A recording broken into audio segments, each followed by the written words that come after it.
কবিগুরু রবীন্দ্রনাথ ঠাকুরের লেখা নষ্টনীর গল্পটির আগের পর্বে আমরা শুনেছি চারুলতা এবং অমলের বন্ধুত্বের কথা।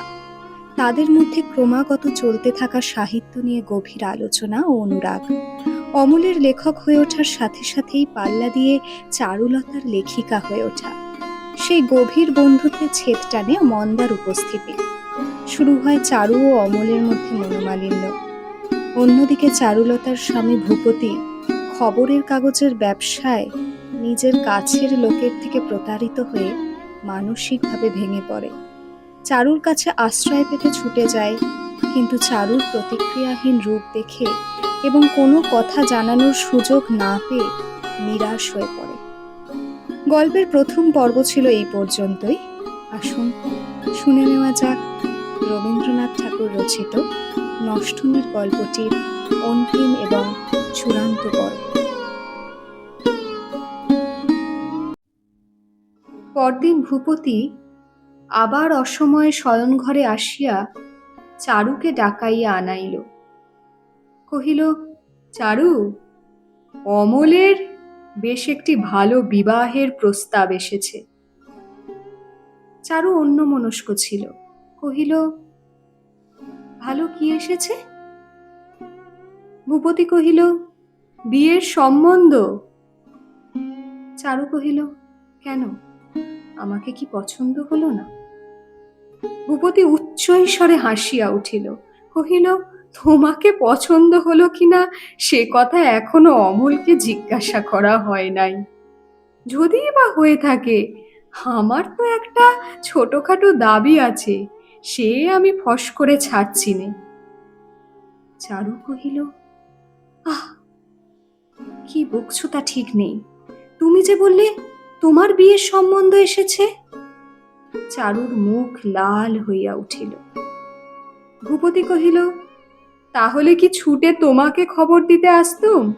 বকশিস পাবার তো আশা ছিল না। চারু কহিল, অমলের সম্বন্ধ এসেছে?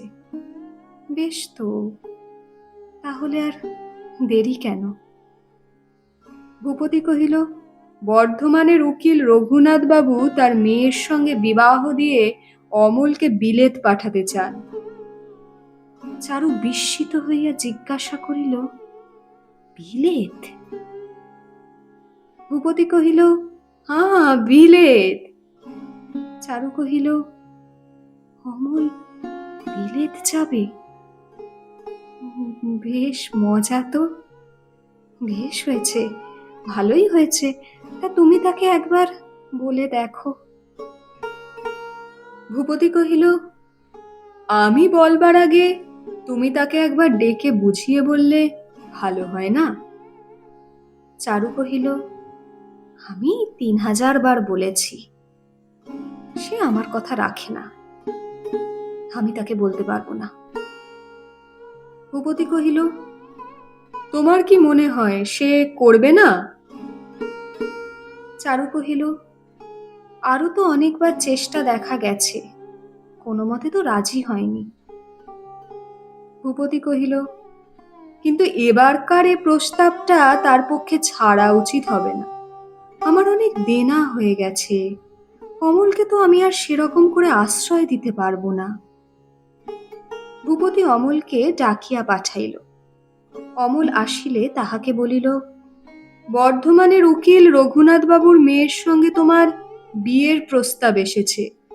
তার ইচ্ছে বিবাহ দিয়ে তোমাকে বিলেত পাঠিয়ে দেবেন। তোমার কি মত?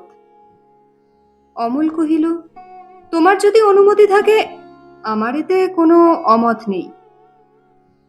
অমলের কথা শুনিয়া উভয়ে আশ্চর্য হইয়া গেল। সে যে বলিবা মাত্রই রাজি হইবে এ কেহ মনে করে নাই। চারু তীব্র স্বরে ঠাট্টা করিয়া কহিল, দাদার অনুমতি থাকিলেই উনি মত দেবেন।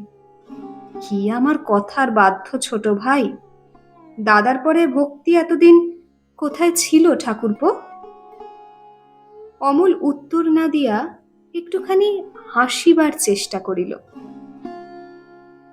অমলের নিরুত্তরে চারু যেন তাহাকে চেতাইয়া তুলিবার জন্য দ্বিগুণতর ঝাঁঝের সঙ্গে বলিল, তার চেয়ে বলো না কেন, নিজের ইচ্ছে গেছে। এতদিন ভান করে থাকবার কি দরকার ছিল যে বিয়ে করতে চাও না? পেটে খিদে মুখে লাজ।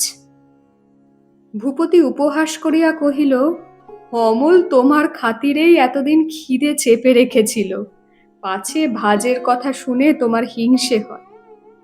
চারু এই কথায় লাল হইয়া উঠিল, কোলাহল করিয়া বলিতে লাগিল, হিংসে?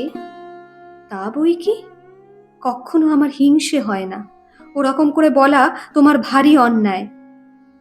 ভূপতি কহিল, ওই দেখো, নিজের স্ত্রীকে ঠাট্টাও করতে পারবো না। চারু কহিল, না, ওরকম ঠাট্টা আমার ভালো লাগে না। ভূপতি কহিল, আচ্ছা, গুরুতর অপরাধ করেছি, মাপ করো। যা হোক, বিয়ের প্রস্তাবটা তাহলে স্থির? অমল কহিল, হ্যাঁ। চারু কহিল, মেয়েটি ভালো কি মন্দ তাও বুঝি একবার দেখতে যাবারও তর সইল না? তোমার যে এমন দশা হয়ে এসেছে তা তো একটু আভাসেও প্রকাশ করনি। ভূপতি কহিল, অমল মেয়ে দেখতে চাও তো তার বন্দোবস্ত করি, খবর নিয়েছি মেয়েটি সুন্দরী। অমল কহিল, না, দেখবার দরকার দেখিনে। চারু কহিল, ওর কথা শোনো কেন, সে কি হয়? কোণে না দেখে বিয়ে হবে? ও না দেখতে চায়, আমরা তো দেখে নেব। অমল কহিল, না দাদা, ওই নিয়ে মিথ্যে দেরি করবার দরকার দেখিনে। চারু কহিল, কাজ নেই বাপু, দেরি হলে বুক ফেটে যাবে। তুমি টোপর মাথায় দিয়ে এখনই বেরিয়ে পড়ো। কি জানি তোমার 7 রাজার ধন মানিকটিকে যদি আর কেউ কেড়ে নিয়ে যায়। অমলকে চারু কোনো ঠাট্টাতেই কিছুমাত্র বিচলিত করিতে পারিল না। চারু কহিল, বিলেত পালাবার জন্যে তোমার মনটা বুঝি দৌড়চ্ছে? কেন, এখানে আমরা তোমাকে মারছিলুম না ধরছিলুম? হ্যাটকোট পরে সাহেব না সাজলে এখনকার ছেলেদের মন ওঠে না। ঠাকুরপো, বিলেত থেকে ফিরে এসে আমাদের মতো কালা আদমিদের চিনতে পারবে তো? অমল কহিল, তাহলে আর বিলেত যাওয়া কি করতে? ভূপতি হাসিয়া কহিল, কালো রূপ ভোলবার জন্যেই তো 7 সমুদ্র পেরোনো। তা ভয় কি চারু, আমরা রইলুম, কালোর ভক্তের অভাব হবে না। ভূপতি খুশি হইয়া তখনই বর্ধমানে চিঠি লিখিয়া পাঠাইল। বিবাহের দিন স্থির হইয়া গেল। ইতিমধ্যে কাগজখানা তুলিয়া দিতে হইল। ভূপতি খরচ আর জোগাইয়া উঠিতে পারিল না। লোকসাধারণ নামক একটা বিপুল নির্মম পদার্থের যে সাধনায় ভূপতি দীর্ঘকাল দিন রাত্রি একান্ত মনে নিযুক্ত ছিল, সেটা এক মুহূর্তে বিসর্জন দিতে হইল। ভূপতির জীবনের সমস্ত চেষ্টা যে অভ্যস্ত পথে গত 12 বৎসর অবিচ্ছেদে চলিয়া আসিতেছে, সেটা হঠাৎ এক জায়গায় যেন জলের মাঝখানে আসিয়া পড়িল। ইহার জন্য ভূপতি কিছুমাত্র প্রস্তুত ছিল না। অকস্মাৎ বাধাপ্রাপ্ত তাহার এতদিনকার সমস্ত উদ্যমকে সে কোথায় ফিরাইয়া লইয়া যাইবে? তাহারা যেন উপবাসী অনাথ শিশু সন্তানদের মতো ভূপতির মুখের দিকে চাহিল। ভূপতি তাহাদিগকে আপন অন্তঃপুরে করুণাময়ী শুশ্রূষা পরায়ণা নারীর কাছে আনিয়া দাঁড় করাইল। নারী তখন কি ভাবিতেছিল? সে মনে মনে বলিতেছিল, এ কি আশ্চর্য, অমলের বিবাহ হইবে সে তো খুব ভালোই, কিন্তু এতকাল পরে আমাদের ছাড়িয়া পরের ঘরে বিবাহ করিয়া বিলাত চলিয়া যাইবে, ইহাতে তাহার মনে একবারও একটুখানির জন্য দ্বিধাও জন্মিল না। এতদিন ধরিয়া তাহাকে যে আমরা এত যত্ন করিয়া রাখিলাম, আর যেমনি বিদায় লইবার একটুখানি ফাঁক পাইল অমনি কোমর বাঁধিয়া প্রস্তুত হইল, যেন এতদিন সুযোগের অপেক্ষা করিতেছিল। অথচ মুখে কতই মিষ্ট, কতই ভালোবাসা, মানুষকে চিনিবার জো নাই। কে জানিত যে লোক এত লিখিতে পারে, তাহার হৃদয়ে কিছুমাত্র নাই। নিজের হৃদয় প্রাচুর্যের সহিত তুলনা করিয়া চারু অমলের শূন্য হৃদয়কে অত্যন্ত অবজ্ঞা করিতে অনেক চেষ্টা করিল, কিন্তু পারিল না। ভিতরে ভিতরে নিয়ত একটা বেদনার উদ্বেগ তপ্ত শূলের মতো তাহার অভিমানকে ঠেলিয়া ঠেলিয়া তুলিতে লাগিল। অমল আজ বাদে কাল চলিয়া যাইবে, তবু এ কয়দিন তাহার দেখা নাই। আমাদের মধ্যে যে পরস্পর একটা মনান্তর হইয়াছে, সেটা মিটাইয়া লইবার আর অবসরও হইল না। চারু প্রতিক্ষণে মনে করে অমল আপনি আসিবে, তাহাদের এতদিনকার খেলাধুলায় এমনি করিয়া ভাঙিবে না। কিন্তু অমল আর আসেই না। অবশেষে যখন যাত্রার দিন অত্যন্ত নিকটবর্তী হইয়া আসিল, তখন চারু নিজেই অমলকে ডাকিয়া পাঠাইল। অমল বলিল, আর একটু পরে যাচ্ছি। চারু তাহাদের সেই বারান্দার চৌকিটাতে গিয়া বসিল। সকালবেলা হইতে ঘন মেঘ করিয়া গুমোট হইয়া আছে। চারু তাহার খোলা চুল এলো করিয়া মাথায় জড়াইয়া একটা হাত পাখা লইয়া ক্লান্ত দেহে অল্প অল্প বাতাস করিতে লাগিল। অত্যন্ত দেরি হইল। ক্রমে তাহার হাত পাখা আর চলিল না।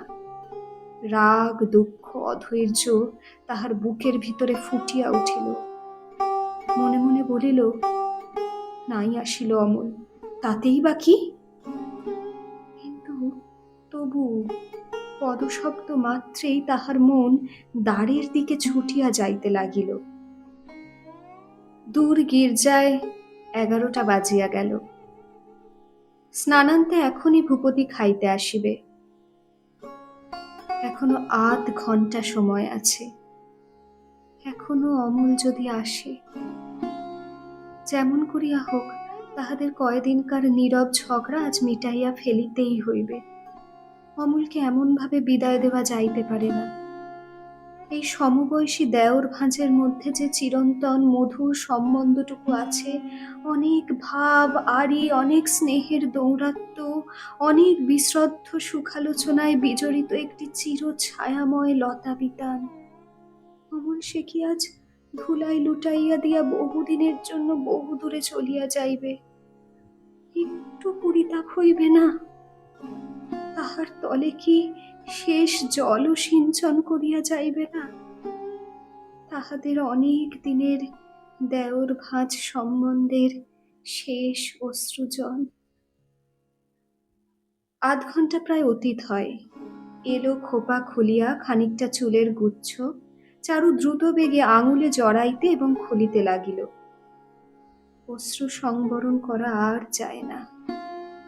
চাকর আসিয়া কহিল, মা ঠাকুরন, বাবুর জন্য ডাব বের করে দিতে হবে।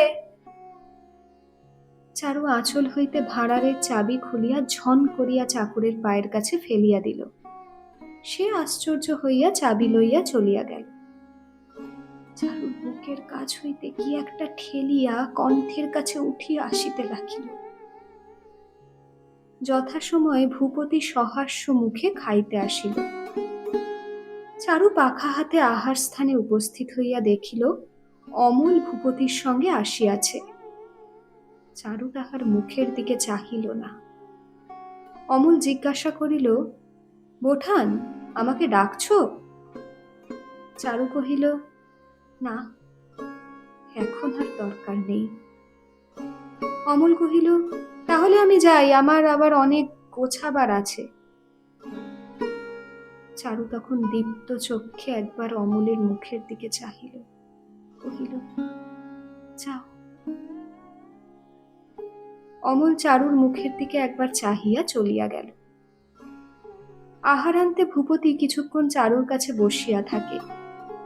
আজ দেনা পাওনা হিসাবপত্রের হাঙ্গামে ভূপতি অত্যন্ত ব্যস্ত, তাই আজ অন্তঃপুরে বেশিক্ষণ থাকিতে পারিবে না বলিয়া কিছু ক্ষুণ্ণ হইয়া কহিল, আজ আর আমি বেশিক্ষণ বসতে পারছি নে, আজ অনেক ঝঞ্ঝাট।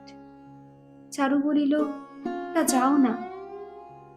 ভূপতি ভাবিল চারু অভিমান করিল, বলিল, তাই বলে যে এখনই যেতে হবে তা নয়, একটু জিরিয়ে যেতে হবে।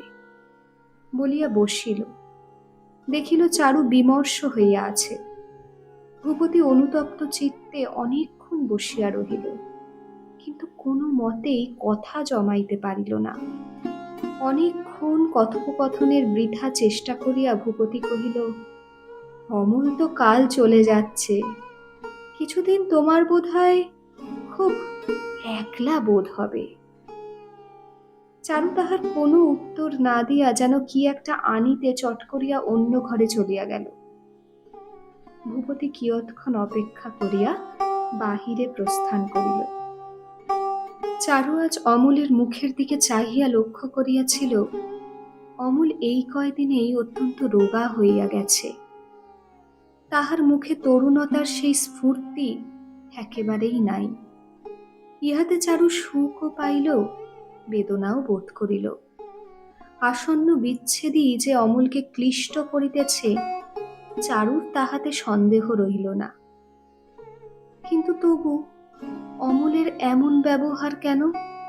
কেন সে দূরে দূরে পালাইয়া বেড়াইতেছে? বিদায়কালকে কেন সে ইচ্ছাপূর্বক এমন বিরক্তিক্ত করিয়া তুলিতেছে?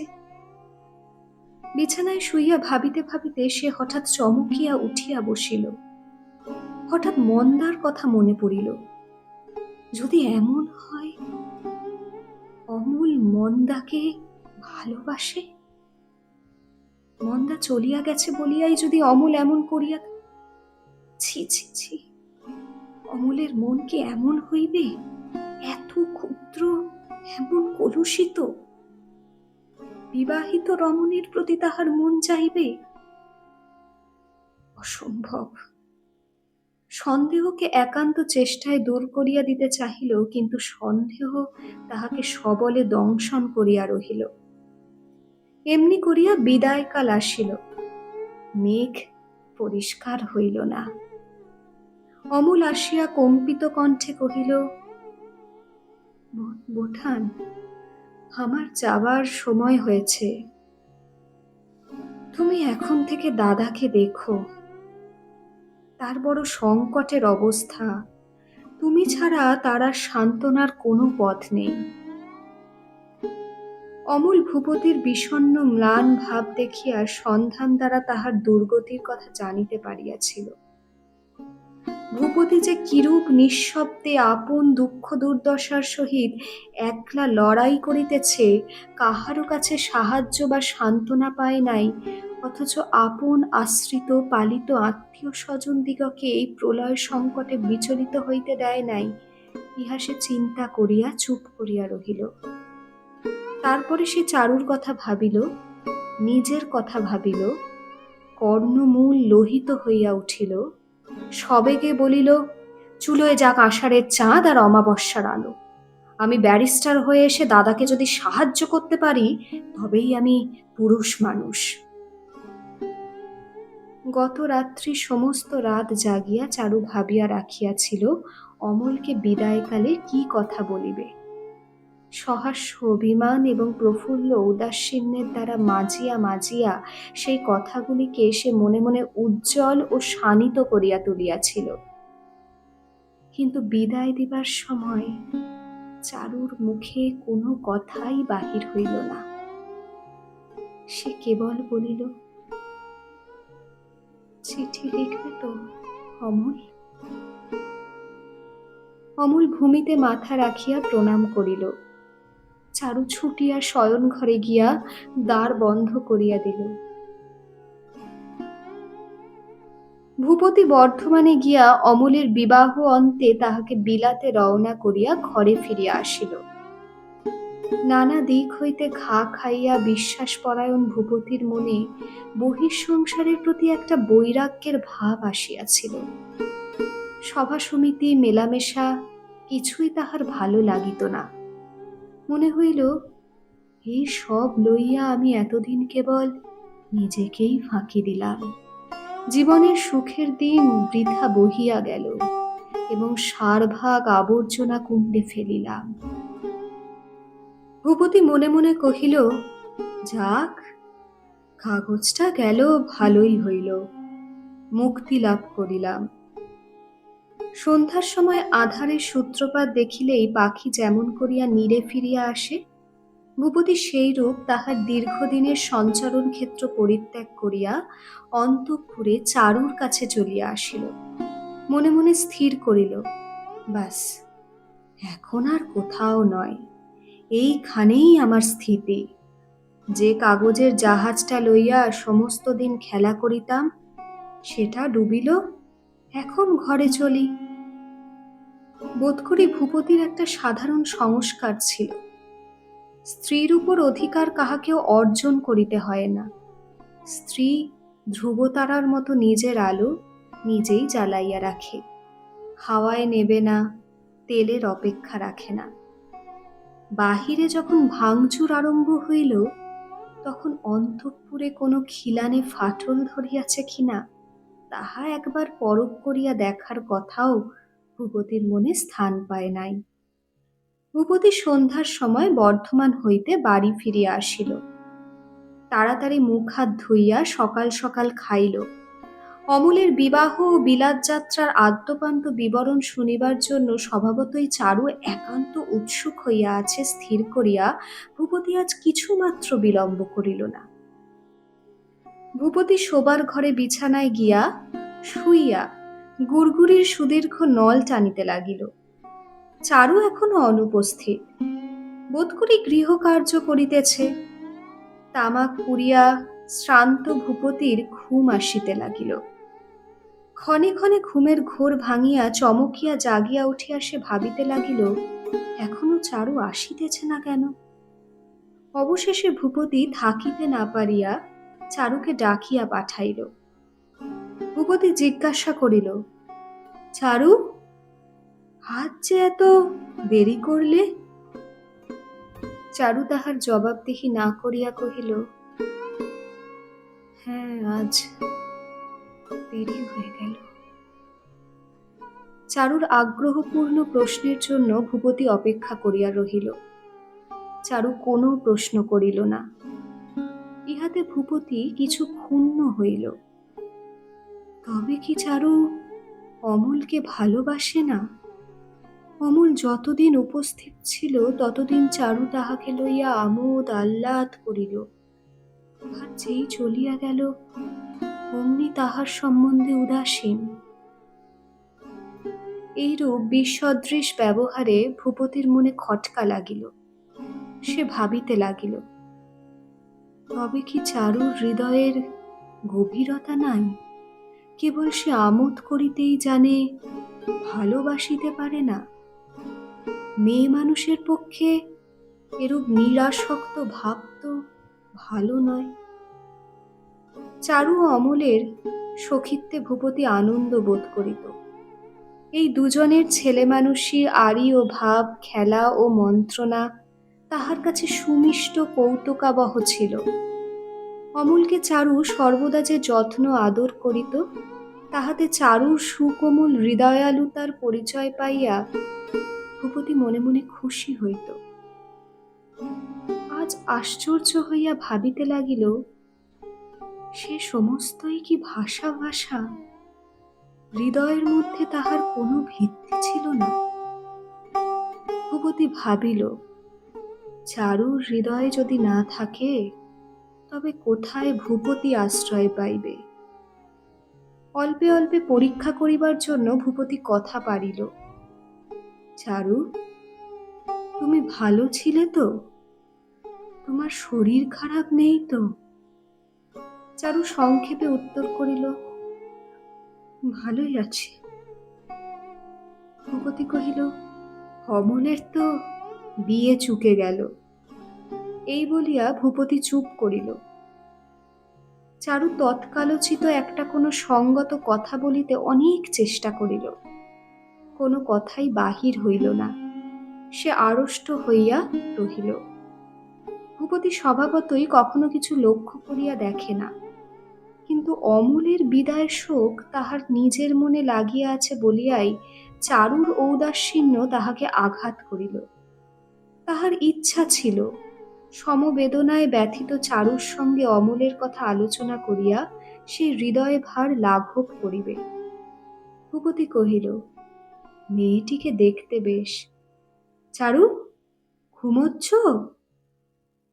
চারু কহিল, না। ভূপতি কহিল, বেচারা অমল একলা চলে গেল। যখন তাকে গাড়িতে উঠিয়ে দিলুম সে ছেলে মানুষের মতো কাঁদতে লাগলো। দেখে এই বুড়ো বয়সে আমিও আর চোখের জল ধরে রাখতে পারলুম না। গাড়িতে দুজন সাহেব ছিল। পুরুষ মানুষের কান্না দেখে তাদের ভারী আমোদ বোধ হলো। নির্বাণদীপ শয়নঘরে বিছানার অন্ধকারের মধ্যে চারু প্রথমে পাশ ফিরিয়া শুইল, তাহার পর হঠাৎ তাড়াতাড়ি বিছানা ছাড়িয়া চলিয়া গেল। ভূপতি চকিত হইয়া জিজ্ঞাসা করিল, চারু, অসুখ করেছে? কোনো উত্তর না পাইয়া সেও উঠিল। পাশের বারান্দা হইতে চাপা কান্নার শব্দ শুনিতে পাইয়া ত্রস্ত পদে গিয়া দেখিল চারু মাটিতে পড়িয়া উপুর হইয়া কান্না রোধ করিবার চেষ্টা করিতেছে। এরূপ দুরন্ত শোকাচ্ছ্বাস দেখিয়া ভূপতি আশ্চর্য হইয়া গেল।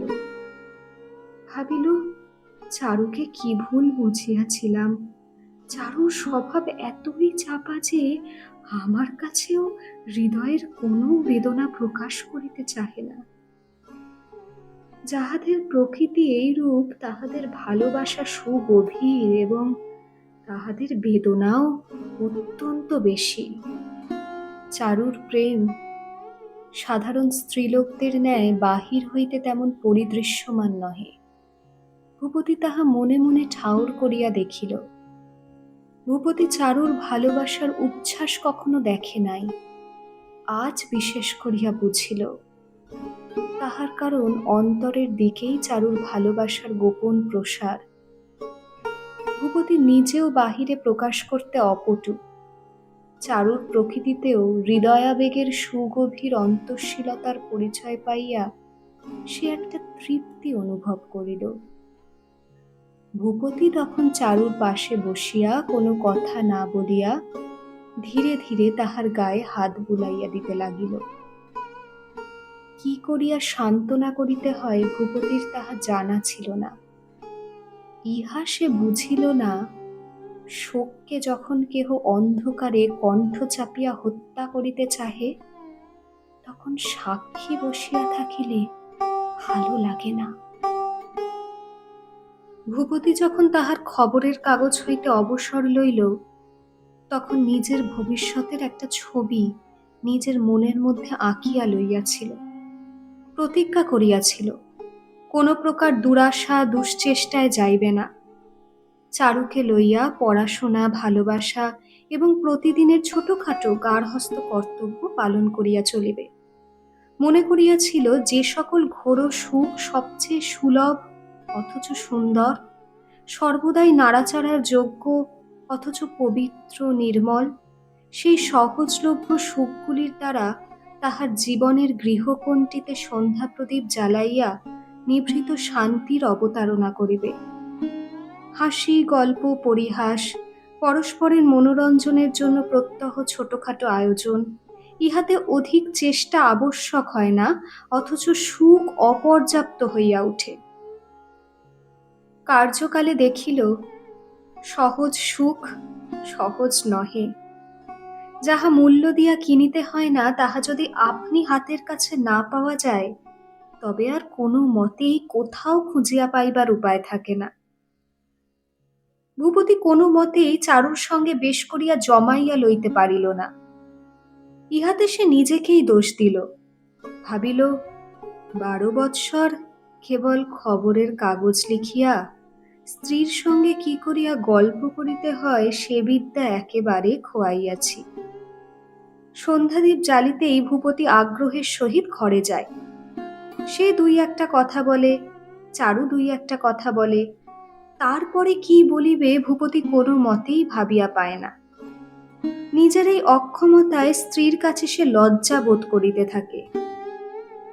স্ত্রীকে লইয়া গল্প করা সে এতই সহজ মনে করিয়াছিল, অথচ মূঢ়ের নিকট ইহা এতই শক্ত। সভাস্থলে বক্তৃতা করা ইহার চেয়ে সহজ। যে সন্ধ্যাবেলায় ভূপতি হাস্যে, কৌতুকে, প্রণয়ে, আদরে রমণীয় করিয়া তুলিবে কল্পনা করিয়াছিল, সেই সন্ধ্যাবেলা কাটানো তাহাদের পক্ষে সমস্যার স্বরূপ হইয়া উঠিল। কিছুক্ষণ চেষ্টাপূর্ণ মৌনের পর ভূপতি মনে করে উঠিয়া যায়, কিন্তু উঠিয়া গেলে চারু কি মনে করিবে এই ভাবিয়া উঠিতেও পারে না। বলে, চারু, তাস খেলবে? চারু অন্য কোনো গতি না দেখিয়া বলে, আচ্ছা, বলিয়া অনিচ্ছাক্রমে তাস পাড়িয়া আনে। নিতান্ত ভুল করিয়া অনায়াসেই হারিয়া যায়। সে খেলায় কোনো সুখ থাকে না। ভূপতি অনেক ভাবিয়া একদিন চারুকে জিজ্ঞাসা করিল, চারু, মন্দাকে আনিয়ে নিলে হয় না? তুমি নিতান্ত একলা পড়েছ।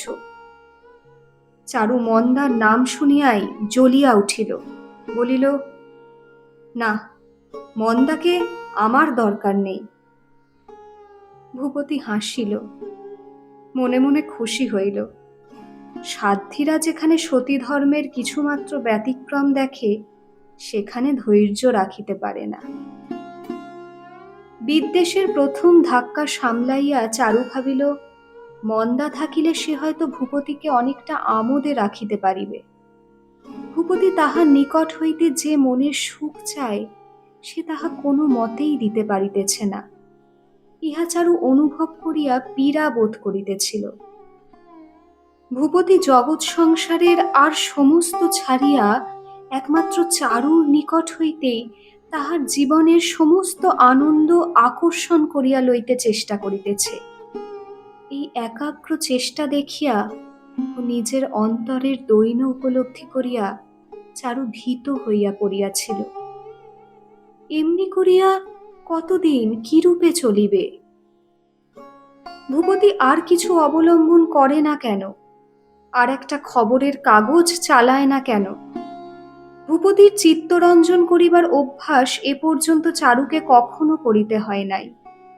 ভূপতি তাহার কাছে কোনো সেবা দাবি করে নাই, কোনো সুখ প্রার্থনা করে নাই।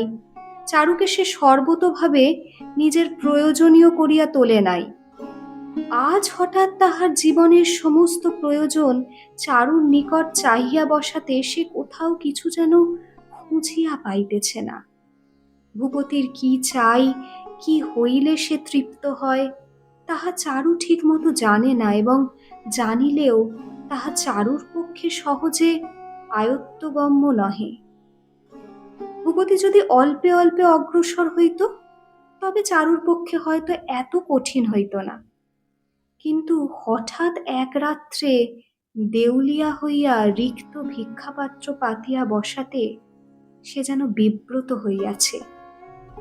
চারু কহিল, আচ্ছা, মন্দাকে আনিয়ে নাও, সে থাকলে তোমার দেখাশুনোর অনেক সুবিধে হতে পারে। ভূপতি হাসিয়া কহিল, আমার দেখাশুনো? কিচ্ছু দরকার নেই। ভূপতি ক্ষুণ্ণ হইয়া ভাবিল, আমি বড় নীরস লোক, চারুকে কিছুতেই আমি সুখী করিতে পারিতেছি না। এই ভাবিয়া সে সাহিত্য লইয়া পড়িল। বন্ধুরা কখনো বাড়ি আসিলে বিস্মিত হইয়া দেখিত ভূপতি টেনিসন, বাইরন, বঙ্কিমের গল্প এই সমস্ত লইয়া আছে। ভূপতির এই অকাল কাব্যানুরাগ দেখিয়া বন্ধু বান্ধবেরা অত্যন্ত ঠাট্টা বিদ্রূপ করিতে লাগিল। ভূপতি হাসিয়া কহিল, ভাই, বাঁশের ফুলও ধরে, কিন্তু কখন ধরে তার ঠিক নেই। একদিন সন্ধ্যাবেলায় শোবার ঘরে বড় বাতি জ্বালাইয়া ভূপতি প্রথমে লজ্জায় একটু ইতস্তত করিল, পরে কহিল, একটা কিছু পড়ে শোনাবো? চারু কহিল, শোনাও না। ভূপতি কহিল, কি শোনাবো? চারু কহিল, তোমার যা ইচ্ছা। ভূপতি চারুর অধিক আগ্রহ না দেখিয়া একটু দমিল। তবু সাহস করিয়া কহিল, টেনিসন থেকে একটা কিছু তর্জমা করে তোমাকে শোনাই। চারু কহিল, শোনাও। সমস্তই মাটি হইল। সংকোচ ও নিরুৎসাহে ভূপতির পরা বাঁধিয়া যাইতে লাগিল। ঠিকমতো বাংলা প্রতিশব্দ যোগাইল না। চারুর শূন্য দৃষ্টি দেখিয়া বোঝা গেল সে মন দিতেছে না। সেই দীপালোকিত ছোট ঘরটি, সেই সন্ধ্যাবেলাকার নিভৃত অবকাশটুকু তেমন করিয়া ভরিয়া উঠিল না। ভূপতি আরো দুই একবার এই ভ্রম করিয়া অবশেষে স্ত্রীর সহিত সাহিত্য চর্চার চেষ্টা পরিত্যাগ করিল। যেমন গুরুতর আঘাতে স্নায়ু অবশ হইয়া যায় এবং প্রথমটা বেদনা টের পাওয়া যায় না, সেইরূপ বিচ্ছেদের আরম্ভকালে অমলের অভাব চারু ভালো করিয়া যেন উপলব্ধি করিতে পারে নাই। অবশেষে যতই দিন যাইতে লাগিল, ততই অমলের অভাবে সাংসারিক শূন্যতার পরিমাপ ক্রমাগতই যেন বাড়িতে লাগিল। এই ভীষণ আবিষ্কারে চারু হতবুদ্ধি হইয়া গেছে। নিকুঞ্জ বন হইতে বাহির হইয়া সে হঠাৎ কোন মরুভূমির মধ্যে আসিয়া পড়িয়াছে।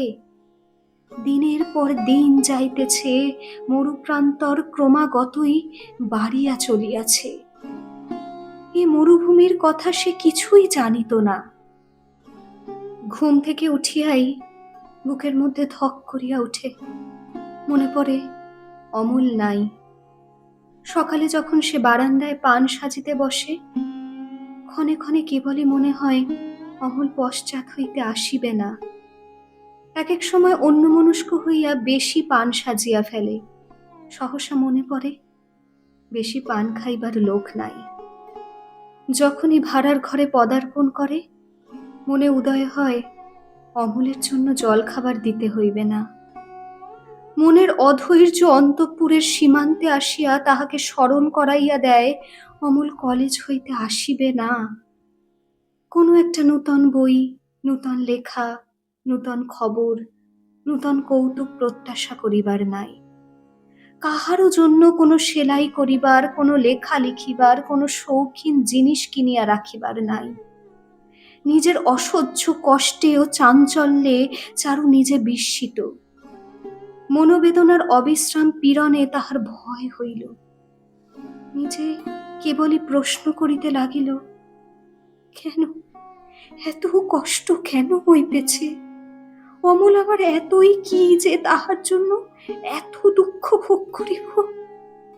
আমার কি হইল? এতদিন পরে আমার একই হইল। দাসী চাকর, রাস্তার মুটে মজুর গুলাও নিশ্চিন্ত হইয়া ফিরিতেছে, আমার এমন হইল কেন? ভগবান হরি, আমাকে এমন বিপদে কেন ফেলিলে? কেবলই প্রশ্ন করে এবং আশ্চর্য হয়, কিন্তু দুঃখের কোনো উপশম হয় না। অমলের স্মৃতিতে তাহার অন্তর বাহির এমনি পরিব্যাপ্ত যে কোথাও সে পালাইবার স্থান পায় না। ভূপতি কোথায় অমলের স্মৃতির আক্রমণ হইতে তাহাকে রক্ষা করিবে, তাহা না করিয়া সেই বিচ্ছেদ ব্যথিত স্নেহশীল মূঢ় কেবলই অমলের কথাই মনে করাইয়া দেয়। অবশেষে চারু একেবারে হাল ছাড়িয়া দিল। নিজের সঙ্গে যুদ্ধ করায় ক্ষান্ত হইল। হার মানিয়া নিজের অবস্থাকে অবিরোধে গ্রহণ করিল। অমলের স্মৃতিকে যত্নপূর্বক হৃদয়ের মধ্যে প্রতিষ্ঠিত করিয়া লইল। ক্রমে এমনি হইয়া উঠিল, একাগ্রচিত্তে অমলের ধ্যান তাহার গোপন গর্বের বিষয় হইল। সেই স্মৃতি যেন তাহার জীবনের শ্রেষ্ঠ গৌরব। গৃহকার্যের অবকাশে একটা সময় সে নির্দিষ্ট করিয়া লইল। সেই সময় নির্জনে গৃহদ্বারে রুদ্ধ করিয়া তন্ন তন্ন করিয়া অমলের সহিত তাহার নিজ জীবনের প্রত্যেক ঘটনা চিন্তা করিত। উপুর হইয়া পড়িয়া বালিশের উপর মুখ রাখিয়া বার বার করিয়া বলিত, অমল, অমল, অমল। সমুদ্র পার হইয়া যেন শব্দ আসিত, বোঠান, কি বোঠান? চারু সিক্ত চক্ষু মুদ্রিত করিয়া বলিত, অমল, তুমি রাগ করিয়া চলিয়া গেলে কেন? আমি তো কোনো দোষ করি নাই। তুমি যদি ভালো মুখে বিদায় লইয়া যাইতে, তাহা হইলে বোধহয় আমি এত দুঃখ পাইতাম না।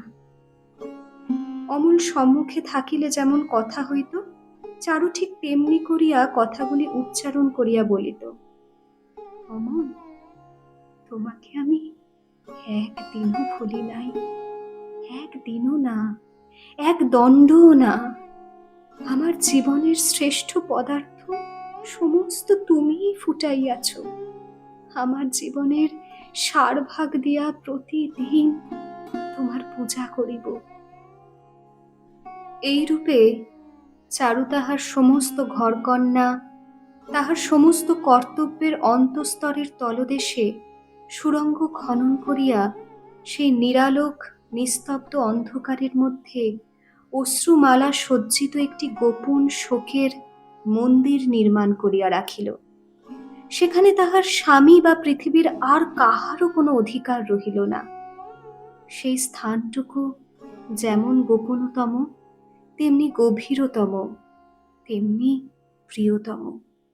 তাহারই দ্বারে সে সংসারের সমস্ত ছদ্মবেশ পরিত্যাগ করিয়া নিজের অনাবৃত আত্মস্বরূপে প্রবেশ করে এবং সেখান হইতে বাহির হইয়া মুখোশখানা আবার মুখে দিয়া পৃথিবীর হাস্যালাপ ও ক্রিয়াকর্মের রঙ্গভূমির মধ্যে আসিয়া উপস্থিত হয়। এইরূপে মনের সহিত দ্বন্দ্ববিবাদ ত্যাগ করিয়া চারু তাহার বৃহৎ বিষাদের মধ্যে এক প্রকার শান্তি লাভ করিল এবং একনিষ্ঠ হইয়া স্বামীকে ভক্তি ও যত্ন করিতে লাগিল। ভূপতি যখন নিদ্রিত থাকিত, চারু তখন ধীরে ধীরে তাহার পায়ের কাছে মাথা রাখিয়া পায়ের ধুলা সীমন্তে তুলিয়া রাখিত। সেবা শুশ্রূষা গৃহকর্মে স্বামীর লেশমাত্র ইচ্ছা সে অসম্পূর্ণ রাখিত না।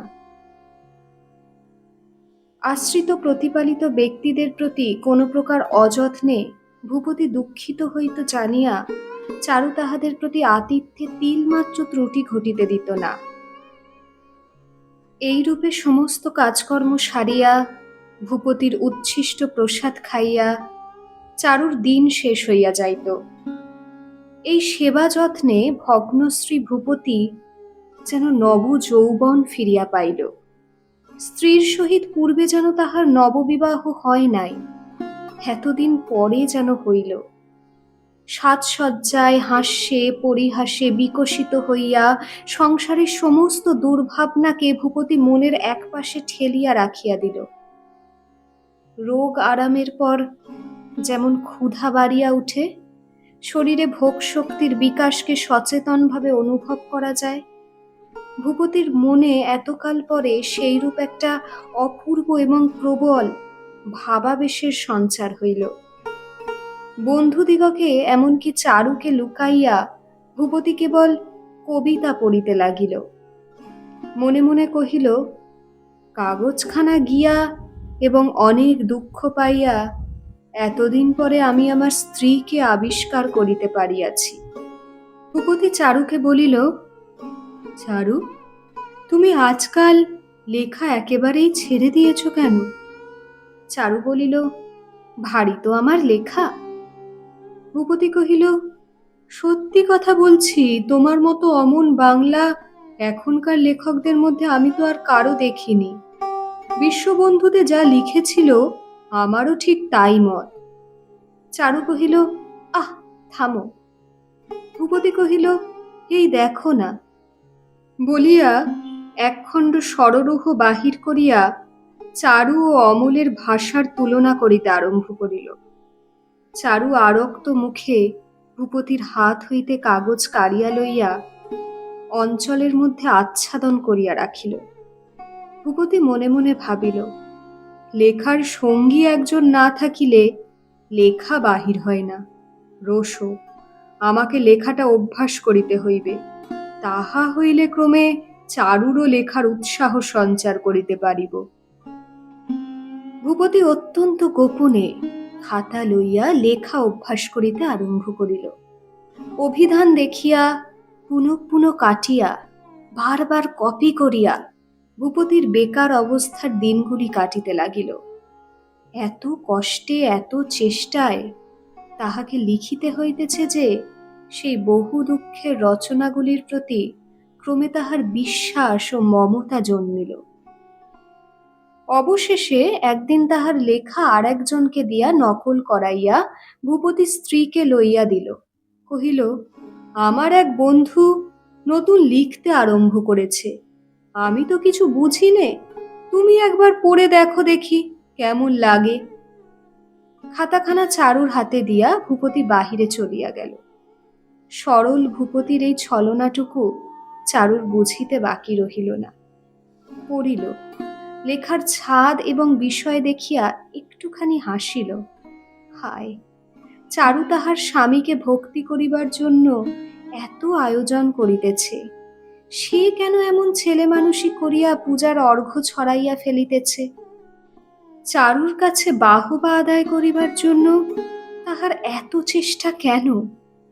সে যদি কিছুই না করিত, চারুর মনোযোগ আকর্ষণের জন্য সর্বদাই তাহার যদি প্রয়াস না থাকিত, তবে স্বামীর পূজা চারুর পক্ষে সহজ সাধ্য হইত। চারুর একান্ত ইচ্ছা ভূপতি কোনো অংশেই নিজেকে চারুর অপেক্ষা ছোট না করিয়া ফেলে। চারু খাতাখানা মুড়িয়া বালিশে হেলান দিয়া দূরের দিকে চাহিয়া অনেকক্ষণ ধরিয়া ভাবিতে লাগিল। অমলও তাহাকে নূতন লেখা পড়িবার জন্য আনিয়া দিত। সন্ধ্যাবেলায় উৎসুক ভূপতি শয়নগৃহের সম্মুখবর্তী বারান্দার ফুলের টব পর্যবেক্ষণে নিযুক্ত হইল। কোনো কথা জিজ্ঞাসা করিতে সাহস করিল না। চারু আপনি বলিল, এ কি তোমার বন্ধুর প্রথম লেখা? ভূপতি কহিল, হ্যাঁ। চারু কহিল, এত চমৎকার হয়েছে, প্রথম লেখা বলে মনেই হয় না। ভূপতি অত্যন্ত খুশি হইয়া ভাবিতে লাগিল, বেনামি লেখাটায় নিজের নাম জারি করা যায় কি উপায়। ভূপতির খাতা ভয়ঙ্কর দ্রুত গতিতে পূর্ণ হইয়া উঠিতে লাগিল। নাম প্রকাশ হইতেও বিলম্ব হইল না। বিলাত হইতে চিঠি আসিবার দিন কবে, এ খবর চারু সর্বদাই রাখিত। প্রথমে এডেন হইতে ভূপতির নামে একখানা চিঠি আসিল। তাহাতে অমল বৌঠানকে প্রণাম নিবেদন করিয়াছে। সুয়েজ হইতেও ভূপতির চিঠি আসিল, বৌঠান তাহার মধ্যেও প্রণাম পাইল। মাল্টা হইতে চিঠি পাওয়া গেল, তাহাতেও পুনশ্চ নিবেদনে বৌঠানের প্রণাম আসিল। চারু অমলের একখানা চিঠিও পাইল না। ভূপতির চিঠিগুলি চাহিয়া লইয়া উল্টিয়া পাল্টিয়া বারবার করিয়া পড়িয়া দেখিল। প্রণাম জ্ঞাপন ছাড়া আর কোথাও তাহার সম্বন্ধে আভাস মাত্রও নাই। চারু এই কয়দিন যে একটি শান্ত বিষাদের চন্দ্র তপচ্ছায়ার আশ্রয় লইয়াছিল, অমলের এই উপেক্ষায় তাহা ছিন্ন হইয়া গেল। অন্তরের মধ্যে তাহার হৃৎপিণ্ডটা লইয়া আবার যেন ছেঁড়াছেড়ি আরম্ভ হইল। তাহার সংসারের কর্তব্য স্থিতির মধ্যে আবার ভূমিকম্পের আন্দোলন জাগিয়া উঠিল। এখন ভূপতি এক একদিন অর্ধরাত্রে উঠিয়া দেখে চারু বিছানায় নাই। খুঁজিয়া খুঁজিয়া দেখে চারু দক্ষিণের ঘরের জানলায় বসিয়া আছে। তাহাকে দেখিয়া চারু তাড়াতাড়ি উঠিয়া বলে, ঘরে আজ যে গরম, তাই একটু বাতাসে এসেছি। ভূপতি উদ্বিগ্ন হইয়া বিছানায় পাখা টানার বন্দোবস্ত করিয়া দিল এবং চারুর স্বাস্থ্যভঙ্গ আশঙ্কা করিয়া সর্বদাই তাহার প্রতি দৃষ্টি রাখিল। চারু হাসিয়া বলিত, আমি বেশ আছি, তুমি কেন মিছামিছি ব্যস্ত হও? এই হাসিটুকু ফুটাইয়া তুলিতে তাহার বক্ষের সমস্ত শক্তি প্রয়োগ করিতে হইত। অমল বিলাতে পৌঁছিল। চারু স্থির করিয়াছিল, পথে তাহাকে স্বতন্ত্র চিঠি লিখিবার যথেষ্ট সুযোগ হয়তো ছিল না। বিলাতে পৌঁছিয়া অমল লম্বা চিঠি লিখিবে, কিন্তু সে লম্বা চিঠি আসিল না। প্রত্যেক মেল আসিবার দিনে চারু তাহার সমস্ত কাজকর্ম কথাবার্তার মধ্যে ভিতরে ভিতরে ছটফট করিতে থাকিত। পাছে ভূপতি বলে, তোমার নামে চিঠি নাই। এই জন্য সাহস করিয়া ভূপতিকে প্রশ্ন জিজ্ঞাসা করিতে পারিত না। এমন অবস্থায় একদিন চিঠি আসিবার দিনে ভূপতি মন্দগমনে আসিয়া মৃদু হাস্যে কহিল, একটা জিনিস আছে, দেখবে? চারু ব্যস্ত সমস্ত চমকিত হইয়া কহিল, কই দেখাও। ভূপতি পরিহাসপূর্বক দেখাইতে চাহিল না। চারু অধীর হইয়া উঠিয়া ভূপতির চাদরের মধ্য হইতে বাঞ্ছিত পদার্থ কাড়িয়া লইবার চেষ্টা করিল। সে মনে মনে ভাবিল, সকাল হইতেই আমার মন বলিতেছে আজ আমার চিঠি আসিবেই, এ কখনো ব্যর্থ হইতে পারে না। ভূপতির পরিহাস স্পৃহা ক্রমেই বাড়িয়া উঠিল। সে চারুকে এড়াইয়া খাটের চারিদিকে ফিরিতে লাগিল। তখন চারু একান্ত বিরক্তির সহিত খাটের উপর বসিয়া চোখ ছলছল করিয়া তুলিল। চারুর একান্ত আগ্রহে ভূপতি অত্যন্ত খুশি হইয়া চাদরের ভিতর হইতে নিজের রচনার খাতাখানা বাহির করিয়া তাড়াতাড়ি চারুর কোলে দিয়া কহিল, রাগ করো না, এই নাও। অমল যদিও ভূপতিকে জানাইয়াছিল যে পড়াশোনার তাড়ায় সে দীর্ঘকাল পত্র লিখিতে সময় পাইবে না, তবু 2-1 মেল তাহার পত্র না আসাতে সমস্ত সংসার চারুর পক্ষে কণ্টক সজ্জা হইয়া উঠিল। সন্ধ্যাবেলায় 5 কথার মধ্যে চারু অত্যন্ত উদাসীনভাবে শান্ত স্বরে তাহার স্বামীকে কহিল, আচ্ছা দেখো, বিলেতে একটা টেলিগ্রাফ করে জানলে হয় না অমল কেমন আছে?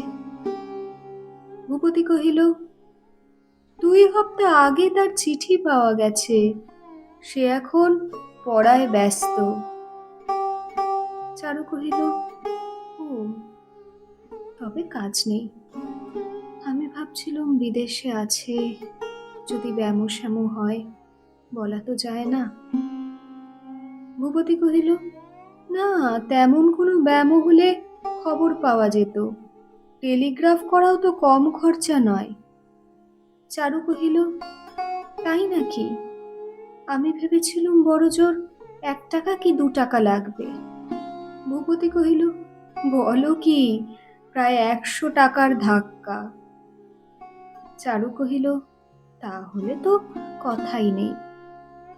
দিন 2 পরে চারু ভূপতিকে বলিল, আমার বোন এখন চুঁচড়োয় আছে, আজ একবার তার খবর নিয়ে আসতে পারো?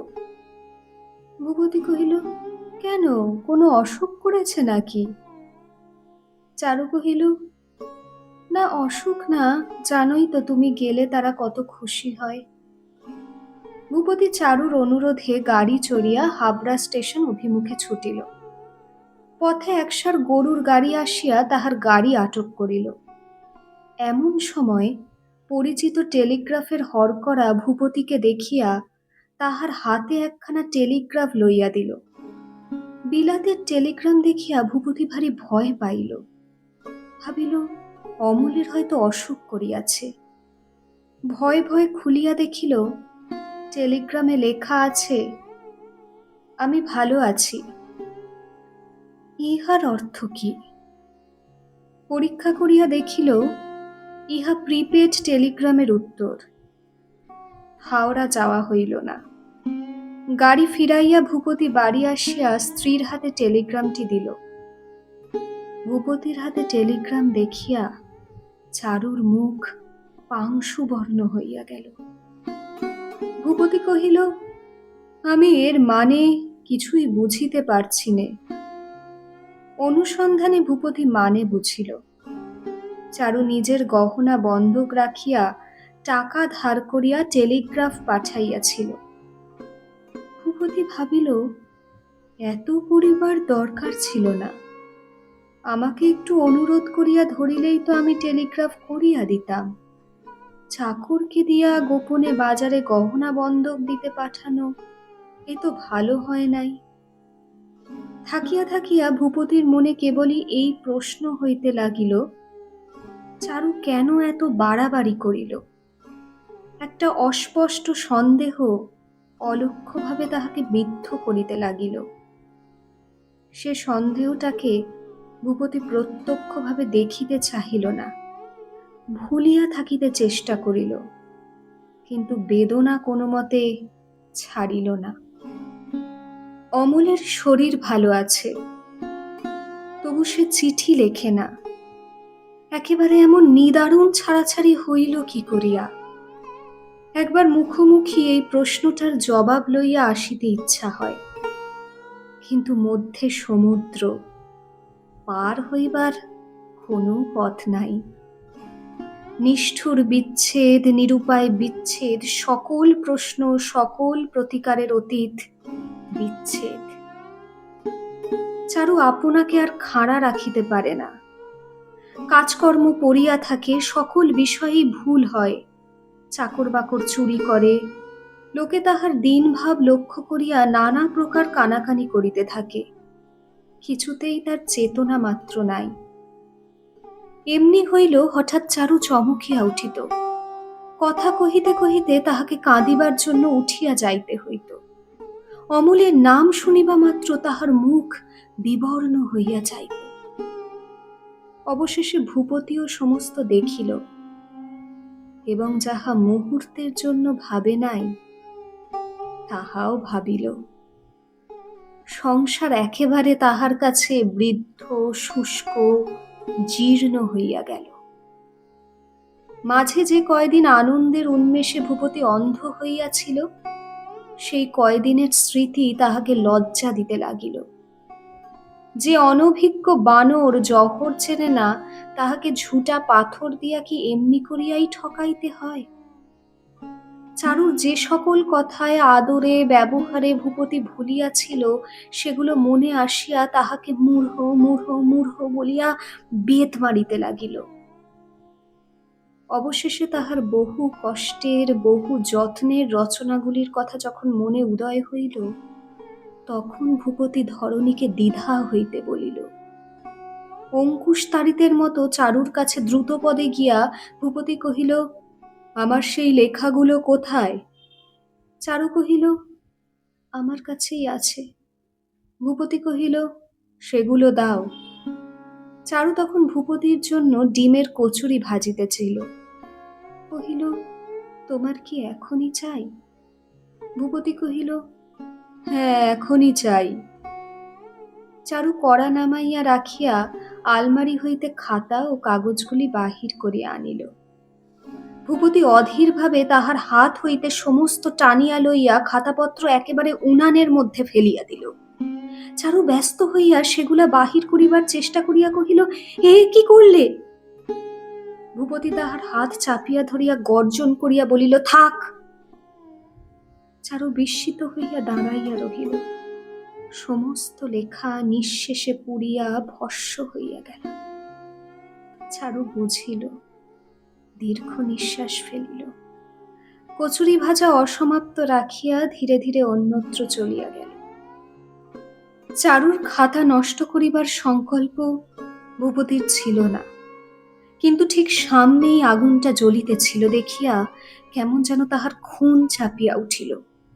ভূপতি আত্মসংবরণ করিতে না পারিয়া প্রবঞ্চিত নির্বোধের সমস্ত চেষ্টা বঞ্চনাকারিণীর সম্মুখেই আগুনে ফেলিয়া দিল।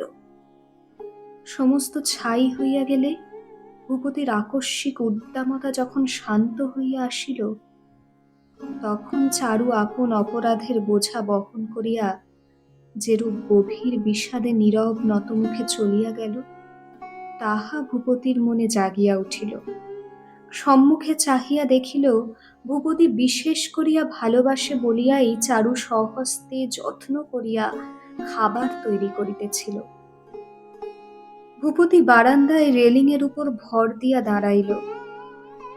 মনে মনে ভাবিতে লাগিল, তাহার জন্য চারুর এই যে সকল অশ্রান্ত চেষ্টা, এই যে সমস্ত প্রাণপণ বঞ্চনা, ইহা অপেক্ষা সকরুণ ব্যাপার জগৎ সংসারে আর কি আছে? এই সমস্ত বঞ্চনা এ তো ছলনাকারিণীর হেয় ছলনা মাত্র নহে। এই ছলনাগুলির জন্য ক্ষত হৃদয়ের ক্ষত যন্ত্রণা চতুর্গুণ বাড়াইয়া অভাগিনীকে প্রতিদিন প্রতি মুহূর্তে হৃৎপিণ্ড হইতে রক্ত নিষ্পেষণ করিয়া বাহির করিতে হইয়াছে। ভূপতি মনে মনে কহিল, হায় অবলা, হায় দুঃখিনী, দরকার ছিল না, আমার এসব কিছুই দরকার ছিল না।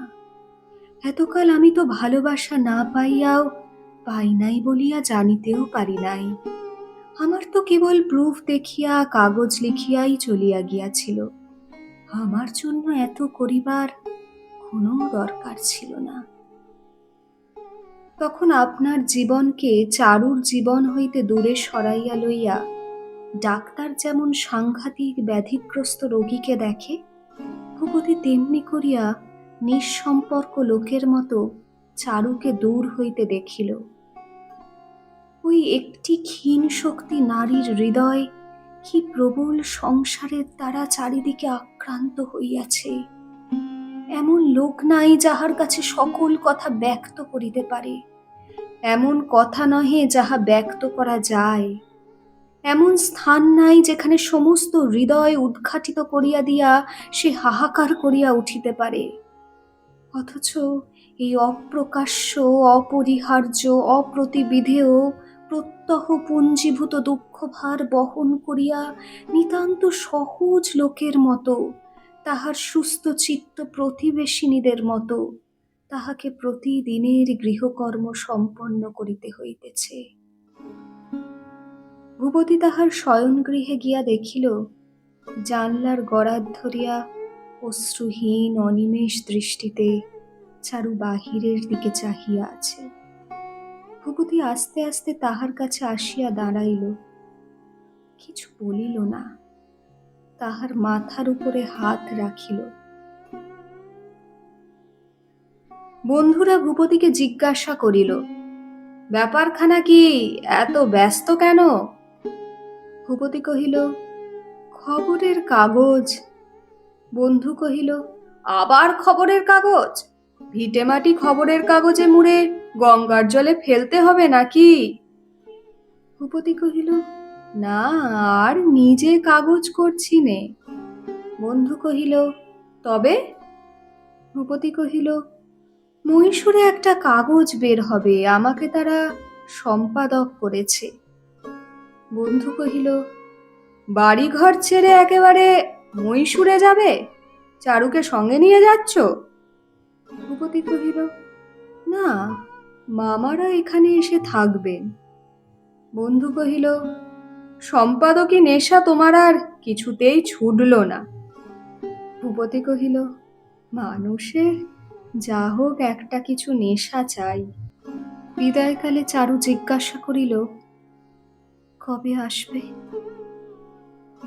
ভূপতি কহিল, তোমার যদি একলা বোধ হয় আমাকে লিখো, আমি চলে আসব। বলিয়া বিদায় লইয়া ভূপতি যখন দ্বারের কাছ পর্যন্ত আসিয়া পৌঁছিল, তখন হঠাৎ চারু ছুটিয়া আসিয়া তাহার হাত চাপিয়া ধরিল, কহিল, আমাকে সঙ্গে নিয়ে যাও, আমাকে এখানে একা ফেলে রেখে যেও না। ভূপতি থমকিয়া দাঁড়াইয়া চারুর মুখের দিকে চাহিয়া রইল। মুষ্টি শিথিল হইয়া ভূপতির হাত হইতে চারুর হাত খুলিয়া আসিল।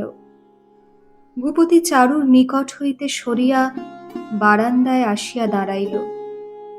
ভূপতি বুঝিল, অমলের বিচ্ছেদ স্মৃতি যে বাড়িকে বেষ্টন করিয়া জ্বলিতেছে, চারু দাবানলগ্রস্ত হরিণীর মতো সে বাড়ি পরিত্যাগ করিয়া পালাইতে চায়।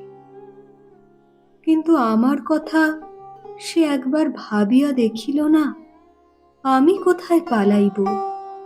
যে স্ত্রী হৃদয়ের মধ্যে নিয়ত অন্যকে ধ্যান করিতেছে, বিদেশে গিয়াও তাহাকে ভুলিতে সময় পাইব না? নির্জন বন্ধুহীন প্রবাসে প্রত্যহ তাহাকে সঙ্গদান করিতে হইবে। সমস্ত দিন পরিশ্রম করিয়া সন্ধ্যায় যখন ঘরে ফিরিব, তখন নিস্তব্ধ শোকপরায়ণা নারীকে লইয়া সেই সন্ধ্যা কি ভয়ানক হইয়া উঠিবে। যাহার অন্তরের মধ্যে মৃতভার, তাহাকে বক্ষের কাছে ধরিয়া রাখা, সে আমি কতদিন পারিব?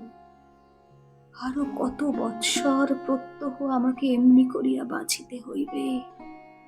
যে আশ্রয় চূর্ণ হইয়া ভাঙিয়া গেছে, তাহার ভাঙা ইট কাঠগুলা ফেলিয়া যাইতে পারিব না, কাঁধে করিয়া বহিয়া বেড়াইতে হইবে।